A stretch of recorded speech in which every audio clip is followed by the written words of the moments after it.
మనకు వ్యాక్సినేషన్ కూడా వేయించారు. అలాగే మందులు కూడా ప్రభుత్వం ద్వారా అక్కడ వేసుకోవడానికి సమకూర్చారు. అలాగే వల్ల మనకి విజయవాడ నుండి అంటే ఫ్లైట్ సౌకర్యం సరిగా లేదు కాబట్టి అమరావతి బస్సుల్ని ఏర్పాటు చేసి మాకు ఇక్కడ నుండి హైదరాబాద్ పంపిస్తున్నారు.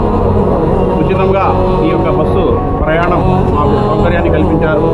మేము ప్రభుత్వానికి కృతజ్ఞతలు తెలియజేస్తున్నాను. అలాగే ఏదైతే చంద్రబాబు నాయుడు గారు ₹1,00,000 ప్రతి హజ్ చేసే వ్యక్తికి సబ్సిడీ ఇస్తా అన్నారు. అది మాట తప్పకుండా ఆయన మొత్తం ఎవరైతే హజ్కి వెళ్తున్నారో వాళ్ళందరికీ కూడా ఇప్పించవలసిందిగా ప్రభుత్వాన్ని మేము విన్నపించుకుంటున్నాం.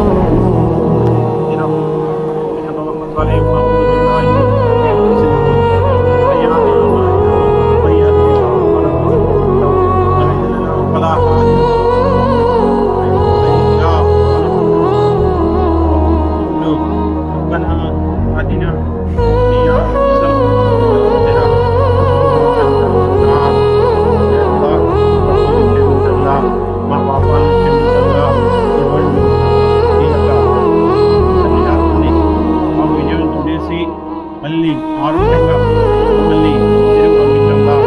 ఏదైతే ఇక్కడ ప్రభుత్వంగా మాకు సౌకర్యాలు దొరికాయో దానికంటే మేము లాభాన్ని పొంది అలాగే ప్రభుత్వానికి కూడా మంచి జరగాలని కూడా మేము మంచి చేయాలని మేము అల్లా తాలతో దువా చేస్తున్నాం.